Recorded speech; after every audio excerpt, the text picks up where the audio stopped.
Avante, roladores! Começando hoje mais uma sessão do RPG de quinta e a lua cheia se ergue ao som de urros distantes.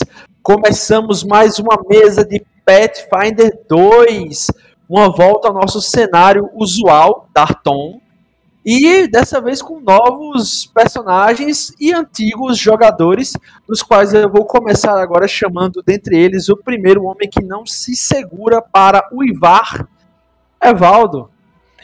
E aí pessoal, tudo bom? Eu vou jogar hoje com o Valorak, ele que teve uma história de vida um pouco complicada, sofreu bastante, mas procura tentar sorrir frente ao seu destino em uma terra que desaprova sua religião, desaprova suas crenças e o mataria sem sombra de dúvidas, mesmo ele apenas querendo pregar o bem e mostrar a todos que existe um caminho justo e é possível cada um fazer essa escolha todos os dias. Sim, enquanto o Jackson não chamou o próximo, Evaldo, classe e raça do teu personagem? Vou jogar com um oráculo, um emissário de poderes divinos e o único humano da party. Viva a aliança! Beleza, já que Dryan está tirando seu roupão para praticar o seu nu, enquanto isso, eu vou chamar ele que vem das suas pequenas aldeias goblinoides, o neto de Lucas, Israel. Boa noite, galera.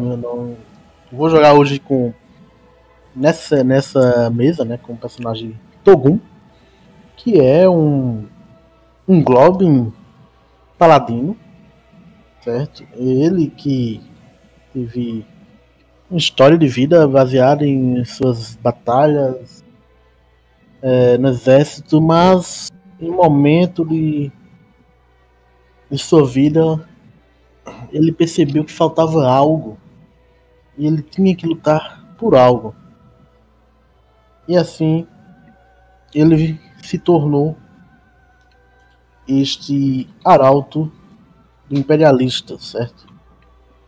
Um paladino que não tem medo ou temor de tomar algumas atitudes em prol de sua religião ou do que acredita. Beleza, o próximo aqui dentre os jogadores será ele, o meu ligado pelo sangue, aquele que pertence à linhagem a qual devemos proteger, Felipe. Boa noite, pessoal. Hoje eu vou jogar com o Akanor, um orc bárbaro que foi expulso da sua vila por uma linhagem sanguínea diferente que acreditava que ele não merecia ser o líder. E então ele saiu em busca do seu pai, que foi dado como morto, mas na verdade ele saiu em campanha para terras distantes e ele está em busca de encontrá-lo e provar o seu valor. E por fim, eu, como o medidor desse valor, serei o avô de Felipe, o Akion, o dragão das cinzas. Estarei jogando como um feiticeiro das tradições seminais da cultura orc, onde subjugar dragões é uma demanda da sua doutrina e um requisito dos seus poderes. Ele preza pela sua linhagem de sangue, acima de tudo, a qual é uma obrigação dele e para ele infligir aos seus descendentes, que deve ser sempre uma linhagem forte e que deve ser, acima de tudo, suprema. E vamos começar agora, por fim, chamando o mestre dessa campanha lupina, Lucas. Beleza, eu sou o Lucas, eu não sou o avô de Jael. Eu serei o mestre dessa campanha aqui, assumindo aqui de volta ao papai. A relação difícil, né? O cara não assume. Né? É porque foi deserdado, né? Deserdeiro. Eu disse pra você tomou aquele tic-tac lá. Não, eu vi o Israel com um livro de D&D. D&D nessa residência nunca.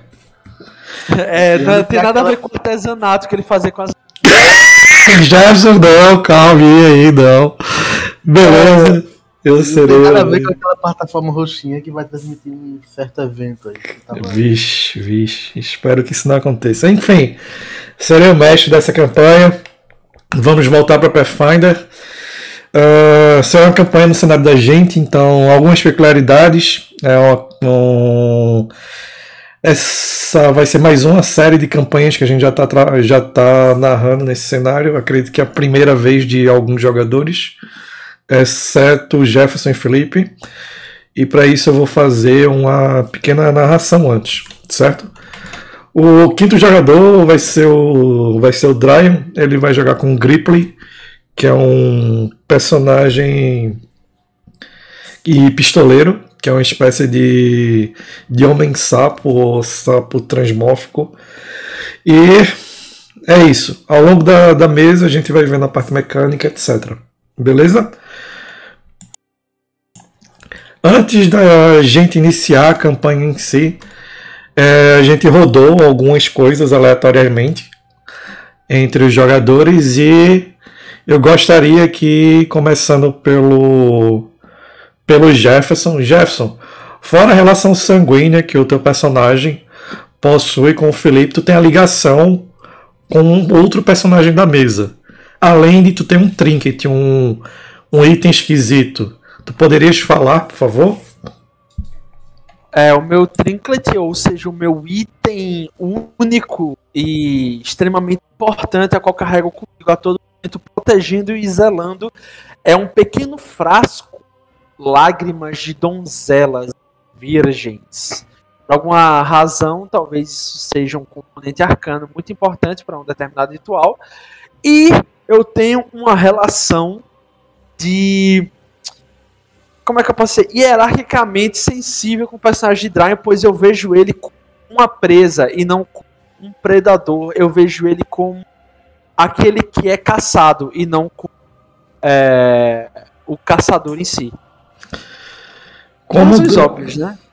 Como o Dryon ainda não voltou a assuntos relativamente sérios, ele daqui a pouco vai voltar ou não. O trinket do personagem de Dryon é uma pequena aranha mecânica. E o vínculo dele é que ele já havia guiado o personagem do Evaldo, o Valorak, anteriormente, e ele ainda deve um favor por isso. Continuando aí, Evaldo. Bom, a minha ligação é com o personagem do Felipe, certo? Que ele não entende o valor da liberdade, mas o Valorak irá ensiná-lo. E o trinket é uma pequena gaiola dourada contendo um fragmento de uma entidade conhecida como viajante. Fragmento esse que não pode falar, não pode se comunicar e que talvez tenha alguma função específica aí, né? Beleza, Felipe. Tem uma ligação com o personagem de Israel e eu me preocupo com a vida dele, pois eu acho ele uma raça tão pequena que precisa ser protegida, muito fraca. E como um trinket, eu tenho um servo particular que eu acabei lutando contra uma caravana escravista e o libertando, e ele se sentiu na obrigação de me servir durante sua vida. Beleza, Israel. Minha ligação é com o personagem do Jefferson, que de alguma forma que nós... Ele conhece meu avô. O personagem do Jefferson provou meu sangue e eu provei o dele. E estamos unidos por isso. Alá, Crepúsculo. Então... E meu trinket eu tenho um Halfling mumificado. Como não poderia faltar, né? Muito bom esse trick, sempre cai, às vezes a gente rolando aleatoriamente. Muito bom. Melhor de tudo, imagina se todos eles forem o mesmo Halfling mumificado. Eu acho que é isso mesmo, pô. Ele é Lucas mumificado, tá ligado? Não, eu sou um pouquinho mais alto que um Halfling. Continue repetindo até se tornar verdade. Eu não sei se já conhece, mas Halfling já são aqueles hobbits, tá ligado? Então tu tem praticamente um ser mumificado um pouco maior que teu personagem e carrega isso. Certo. No caso, ele não é. Tá, eu entendi. Eu vou dar um significativo. Com a múmia nas costas. Basicamente isso. Tô carregando. Basicamente como um amuleto da sorte, algo do tipo. Com ele pendurado no pescoço. Ou pode ser um pimp, como fizeram na outra mesa. O quê? Fizeram uma roupa de leopardo pra ele, todo cafetão, tá ligado? Em outra mesa e montaram ele no Velociraptor. O Halfling Pimp montado no Velociraptor, muito bom. E o bom é que fizeram a imagem, né? O JP desenhou a imagem. Beleza. Antes da gente iniciar a mesa por si, eu vou fazer uma pequena introdução, certo? Dado que já faz um bom tempo que a gente não volta para Darton. Darton, como inúmeras outras terras, planetas, planos, o que quer que você chame, era um local dotado de magia onde diversos seres, os mais variados seres, habitavam. E como de comum é um local de extrema diversidade e magia, guerras aconteciam por os mais diversos motivos. Em uma dessas eras, um grupo de mercenários, por motivos diversos, acabaram se juntando. Esses grupos, depois de anos e anos aventurando-se, acumulando riquezas, poderes, exércitos e itens mágicos, acabaram se deparando com algo que havia sido esquecido. Na verdade, esquecido não é o termo correto. Ele havia sido escondido, protegido, selado, para que nunca mais alguém pudesse achar. Isso que eles acharam em si não era necessariamente uma pessoa, não era necessariamente um item, mas um conhecimento. Um conhecimento que fora escondido de todos. Conhecimento de que existia um Deus a qual os outros deuses utilizaram de suas mais diversas intervenções para que ele fosse selado e apagado da memória de todos os mortais. Esse grupo de mercenários, alguns diriam que por sua sede de poder, outros diriam que apenas para espalhar um pouco mais de caos pelo mundo, enquanto outros falavam que eles tiveram a oportunidade de criar um bem a Darton, libertaram esse deus, tanto de sua prisão, quanto fizeram com que os sapiens se relembrassem da existência dele. Esse deus em si, conhecido como a Não-Morte, por Darton, foi cultuado principalmente sobre o nome de Hansor-Abdir. Deixa eu mostrar. Vocês estão vendo uma imagem estilizada dele? Sim. Mas libertar esse antigo deus, a não-morte, não foi o suficiente para esse grupo de mercenários. Eles, além de receberem a graça divina da verdadeira não-morte, eles obtiveram ainda mais poder. Alguns, logicamente, seus opositores, falam que é poder que um sapien, um ser sentiente, não deveria ter. E com base nisso, eles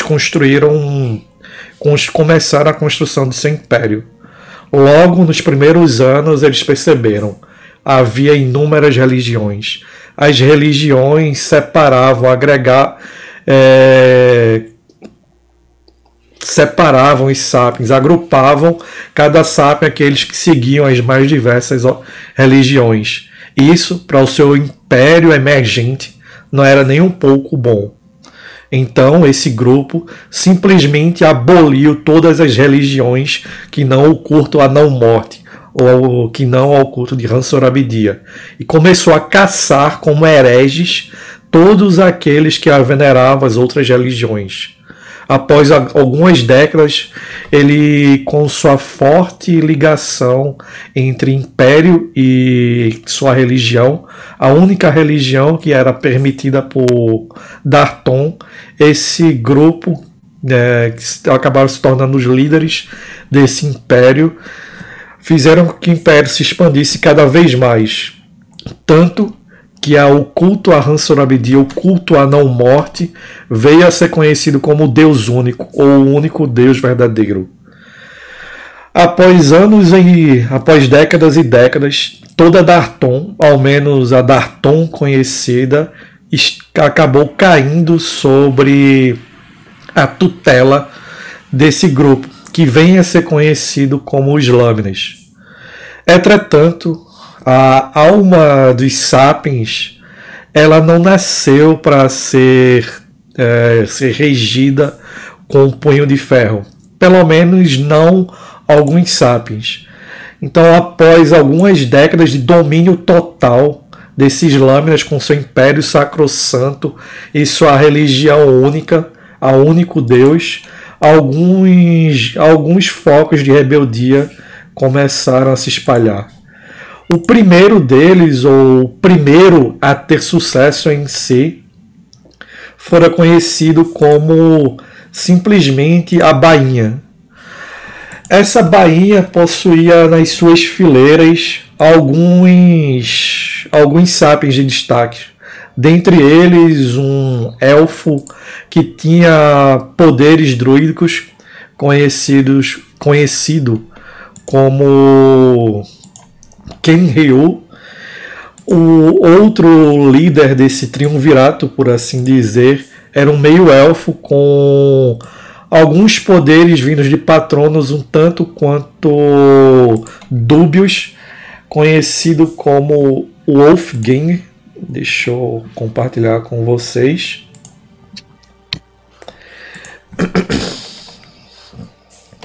E quanto o último deles é conhecido como não apenas um membro dessa comitiva, mas também como um traidor, dado que é dito que ele anteriormente era membro também dos Lâminas.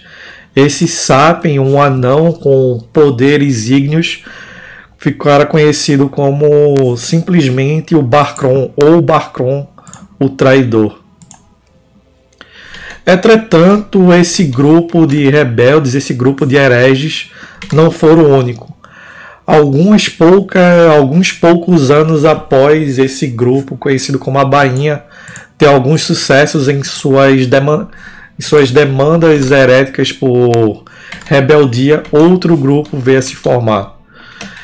Grupo esse que possuía alguns nomes, mas que acabou caindo na graça do populacho, por assim dizer, como a Grande Brigada Libertadora, que tinha como principais membros um humano que utilizava estranhas armas que recentemente foram inventadas, que utilizam o poder da pólvora, chamado de Duque, bem como dois aliados deles que compunham esse novo triunvirato. O primeiro deles era também um humano de nome Ibn Fayed, conhecido também como o Dibre Negro, e o arauto de uma divindade que há muito fora taxada como uma divindade herética, e quase todos os seus cultos acabaram sendo fechados. Esse era o anão de nome Yori Jurgens.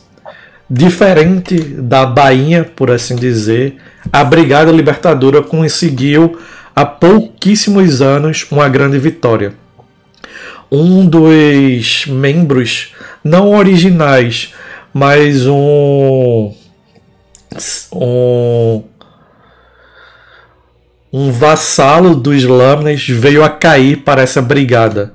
Um gnomo conhecido como Astan Alfan, ou simplesmente como ele gostava de ser chamado, Lorde Fodão. Essas histórias da Brigada Libertadora acabaram criando pequenos novos focos de rebeldia. Focos esses que foram duramente apagados, completamente esmagados com o punho da Sacra Igreja e de todos aqueles que servem os Lâminas.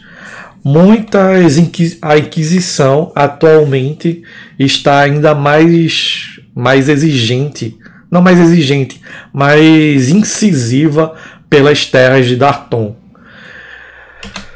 A nossa história, pelo menos de início, não é sobre uma grande força rebelde, não é sobre uma brigada libertadora, não é sobre uma bainha que tenta conter as lâminas que caíram por Darton e a oprimem.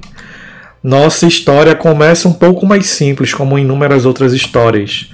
Alguns hereges apenas tentando manter-se vivos por entre as estradas altamente perigosas de Darton.